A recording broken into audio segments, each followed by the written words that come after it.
I am Harvey Asher, a sexaholic. Hi, everyone. Of the many wonderful things Jess has taught me over the years, there are two basic things I'd like to share now. One is that all we have to give each other here at the fellowship is love. And the other is a term he taught me called a spiritual friendship. And when I talk about our speaker, this is the two things that come to mind. How this man has represented these two aspects that Jess has talked about. That all we have to give is love. And also, what a great spiritual friend this man has been to me and all of us. Mike C. from Chicago.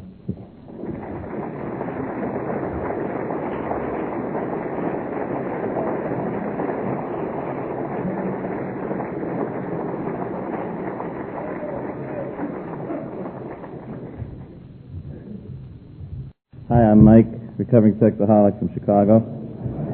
Sobriety date June 3rd of '84. I thought those introductions were going to go on forever, and I was going to lose my rage sobriety. Sitting there, mumbling to myself. One of the S&Ms from Chicago, I think, picked up on that and gave me a smile, which helped. Thank you. My topic is the traditions in relationships. In other words, we generally think of the normal thing is the steps help the individual and the traditions are for the group, or the other way it's put is the steps keep you from committing suicide, the traditions keep us from committing homicide.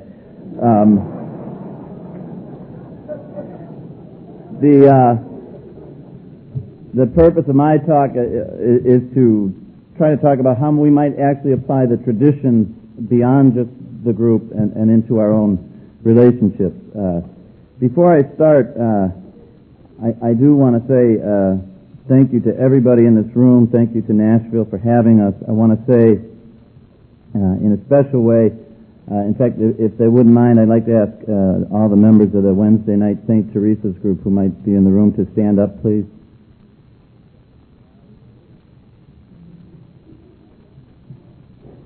About 6 or 7 guys. I just want to thank each and every one of you. This is my weekly support group who helped me stay sober. A number of them are sponsees of mine, and in a particular way I want to thank them. Nashville, not only for hosting the conference, but because Nashville has been a great friend to me for many years, as has the Pacific Northwest and Cleveland. I want to remember Roy tonight. I want to remember my sponsor, Jim E., who's in Africa. In a special way, I want to remember Harvey and Nancy, who've been great friends to me, as Harvey said, for many years. Finally, I'd like to recognize the man who was at my first S meeting in Chicago in 1983 and who's back with us with a few months of sobriety, Jim W., and say thank you. And then I'm going to just tell you about, some of you heard that I only had about 2.5 hours sleep last night for various reasons. That story, I don't know if it'll fly in the combined SAS and setting. But during the brief period that I was actually asleep, I had a dream. And in the dream, I sat down with Jess, and we embraced and wept. I'm not a dream interpreter, but I'd like to dedicate my words tonight to Jess.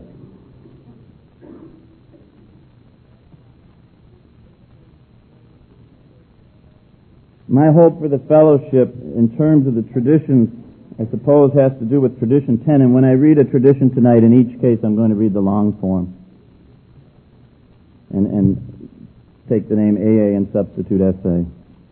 The long form of tradition 10. No SA group or member should ever, in such a way as to implicate SA, express any opinion on outside controversial issues, particularly those of politics.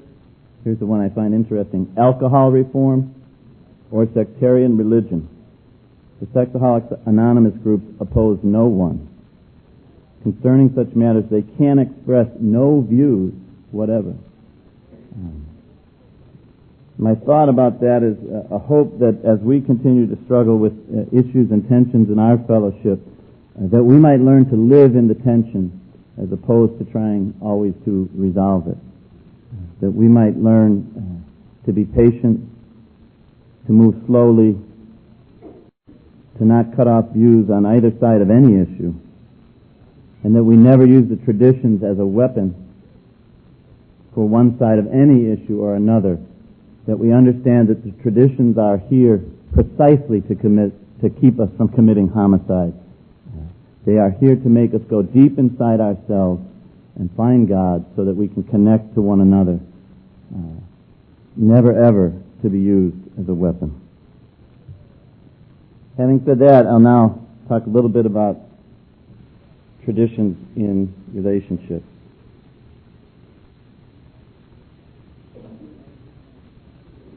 The long form of Tradition 1. Each member of Sexaholics Anonymous is but a small part of a great whole. SA must continue to live, or most of us will surely die. Hence our common welfare comes first. The great relief is the next sentence for a guy like me. But individual welfare follows close afterward. No relief there. So I thought about this in terms of relationships other than program, and because I'm married with 2 children, that's going to be my focus, but this can be in our work, this can be in friendships, this can be with what we now popularly call our family of origin. I just used to call it the people I grew up with. It can be any one of those situations. What this tradition tells me is that my family isn't about me. It's about us. Now that may seem simple enough, but that is not generally my first way I want to operate in my family, particularly with my spouse. I frequently am under the illusion that my spouse is there for me, or in a moment of great nobility, that I am there for her, for which I should be endlessly praised. And not just that we are there as small parts of a great whole. And so when I think of Tradition 1 outside of the groups and in terms of my family, I think about learning 2 things. One is to want to really meet the desires and needs of my spouse and children. And 2 is to actually do it. I'm frequently good at one or the other. I'll give you an example. I was telling somebody the other day that I have thought of buying my wife flowers in the 15 years I've been married to her probably over 200 times. And I've probably done it maybe 20. So 1 out of every 10 times that the thought pops in my head, on the way home today I'm going to buy my wife flowers for whatever reason. Either I have been a jerk, constitutes 74.6% of those thoughts, or whatever. I just feel like it. A lot of times I really want to do it, but I just don't do it.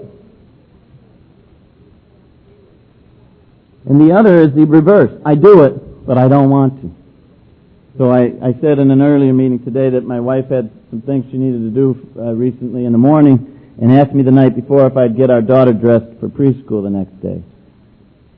She said, how did she put it? She didn't say, would you do it? She said, would you like to, or would you be willing to, or something like that. Gave me an out. And I said, no, I wouldn't. Felt kind of good because I was being honest. Yeah, kind of proud of myself, I have to admit it. Anyway, but I will. Nobility is a key theme with me. I will though, honey. So I got up in the morning, and I think there were about 3 things I was supposed to do, and I did the first one, very begrudgingly. And then I noticed she was getting the girl dressed. I thought, there she goes again, asking me to do something, and I'm so willing to do it, and now she's doing it, and taking away my chance to be of use and of service to her. Typical. I began to build a resentment. Didn't do the third thing, whatever it was, because she screwed up the whole thing anyway.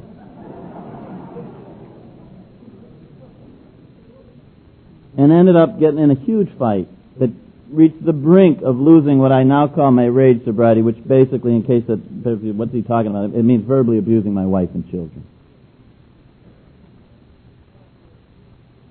So I sort of did some of it, but I didn't want to. And so when I read this tradition, it says, I'm just a small part of a great whole, that for my family to live, my family must continue to live, or most of us will surely die. Our common welfare comes first.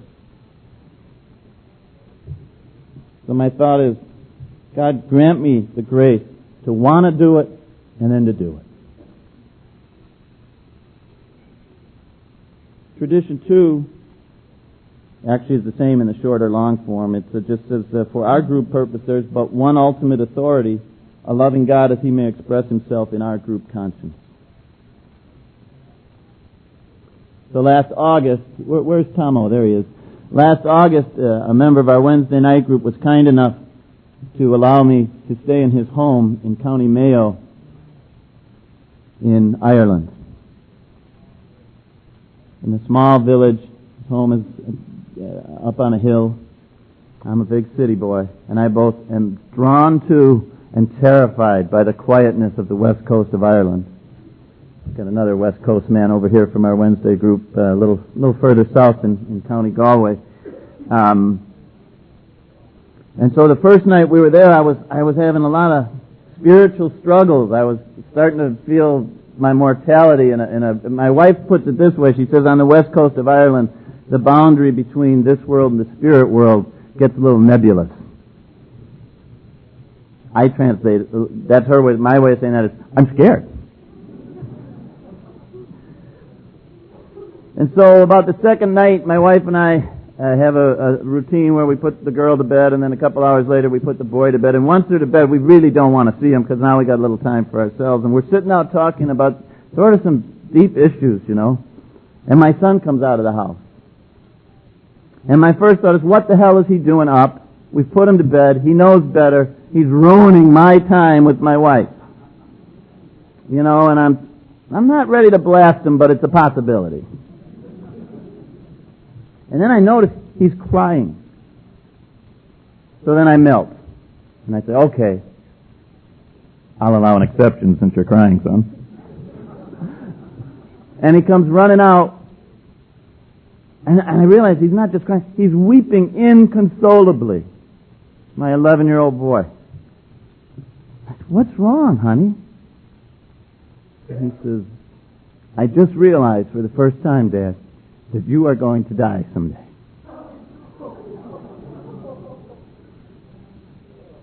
And he wept, and he wept, and he wept. And frankly, I began to weep. I was grieving it myself, you know.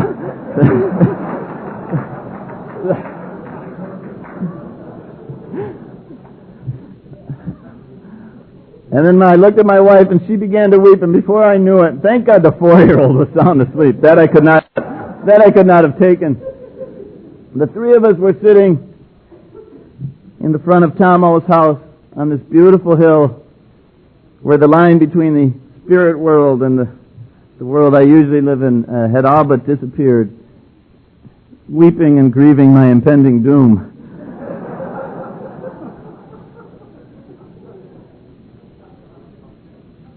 I worship the ground that my son walks on. And he said, Dad, your dad died of a heart attack, didn't he? And I said, yes, he did. How long ago? And I told him 16 years ago. How old was he? 57. Why did it happen? Well, he'd had one 2 weeks before and never went to the doctor. Why did he do that? Cahills don't go to the doctor, honey. Haven't we taught you that yet?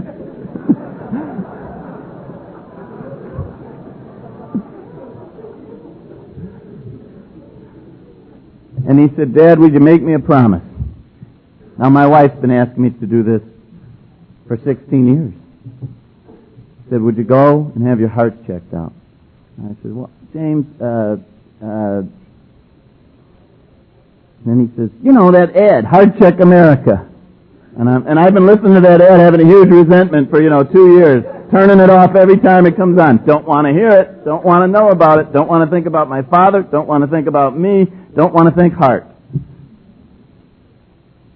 And he started weeping again. He said, "Would you just go?" And I said, "Yes." And he said, "When?"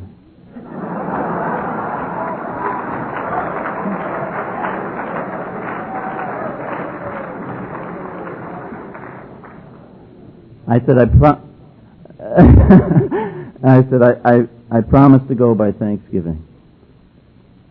And the good news is, the day before Thanksgiving at 3:30 in the afternoon, I kid you not, I did the whole deal. The doctor told me, said, "How long have you been worrying that you'd die like your father?" I said, "Since the moment he died." He said, "Don't worry about it. You have as much chance of dying of heart disease as I do of slipping on a banana peel and dying this afternoon. You're in fine shape. Go worry about something else." "I will, believe me, doctor."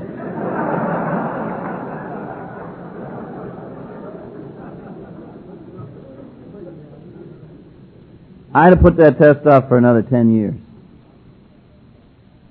For our group purposes, but one ultimate authority, a loving God as He may express Himself in our group conscience. The group conscience of the fellowship of my family clearly spoke that evening, and I just couldn't say no. Sitting on top of this beautiful hill in this beautiful place with my son's arms around me, there was no other answer but yes.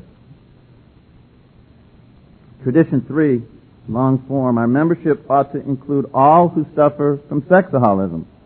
Hence, we may refuse none who wish to recover.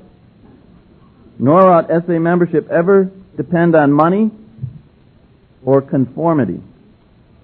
Any 2 or 3 sexaholics gathered together for sobriety may call themselves an SA group, provided that as a group they have no other affiliation. And as I read these today, they just brought things to my mind, and I'm sharing them, and whether they work or not, you'll be the judge of that. But a year ago at Thanksgiving, I had gotten in contact with a cousin of mine. She had seen a talk I had given for the Archdiocese, and she had called me before she knew I was coming. She said, "Would you have dinner with me?" We had dinner. I have almost no contact with this woman. We had a nice dinner. "How's your mom? Blah, blah. How's Aunt so-and-so?" Gave the talk, thought nothing more of it. About a week later, she called me and said, "I need to talk to you." Sat down on a porch somewhere, and she proceeded to tell me that our great-uncle had molested her on Christmas Day when she was 4 years old, that her brother had molested her, that both her parents had molested her. The saddest part about it is I really wasn't surprised, and asked me for help. And the gal is not in real good shape for obvious reasons, and some of the help she was looking for I couldn't provide, both because I don't have the expertise and because I could see that what she wanted was for me to be sort of her primary spiritual director, and I was starting to think about, box seats at Wrigley Field. I was, what do they call that, disassociating, like, how do I get out of here? And I didn't know what to do. I made a number of recommendations in terms of counselors and incest survivor groups that I was familiar with in the city, blah, blah, blah. And I didn't have a sense whether she was going to do any of it or not. I had a sense that she was just going to start calling me all the time, which she did. 10:30 at night, I'm trying to go to sleep. Here's my cousin calling to say nothing, like to sort of just pout. And I don't know what to say or do. Eventually, to make a long story short, she did get some help. And then, in the meantime, on Thanksgiving, I invited her to my home. My mother was at this dinner. And I knew this was coming. My mother says to me in a moment aside in the kitchen, "What's Mary Beth doing here?" I said, with a big smile, "She's here for Thanksgiving dinner, Mom."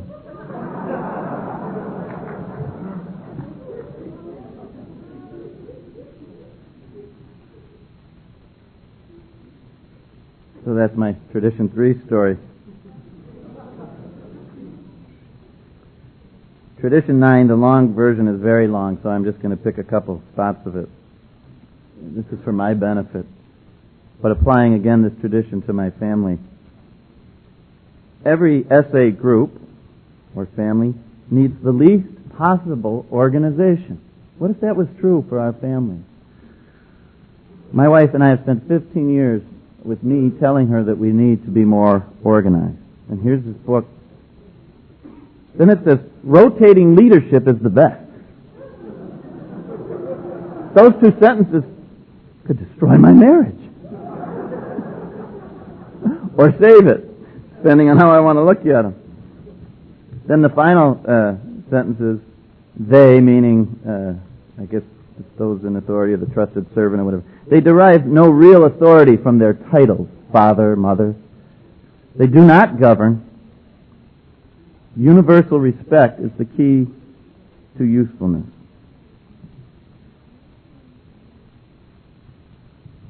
Speaks for itself. Finally, I'm going to say something about Tradition 12. And finally, we at Sexaholics Anonymous believe that the principle of anonymity has an immense spiritual significance. It reminds us we are to place principles before personality, that we are actually to practice a genuine humility. This is to the end that our great blessings may never spoil us, that we shall forever live in thankful contemplation of Him who presides over us all. So what I was thinking was, so really my role in my family, it's not the Mike C. show. I do the laundry. 2 years ago, my wife said, I need help. I'm overwhelmed. And I said, I'll start doing the laundry every Friday because I spend Fridays at home with my daughter. So I've been doing the laundry for 2 years. And every Friday when Kathy gets home, I say, I did the laundry.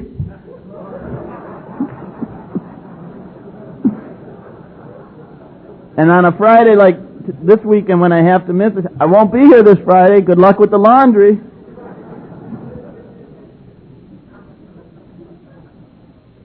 And in the last year, with a lot of help from a lot of people, I've begun to understand in a different way. Not acquiescing in, yeah, get to your own meetings, yeah, go out to see your friends, yeah, okay. Not acquiescing, but helping her make sure it happens because of the benefit we all derive when the woman is happy. All these women are laughing like, it took you 15 years to get it? Yeah, as a matter of fact, it did.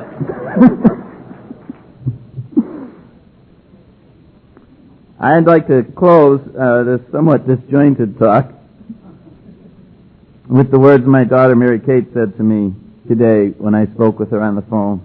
And I say them to all of you with a very sincere heart. I still love you past the sun and the moon.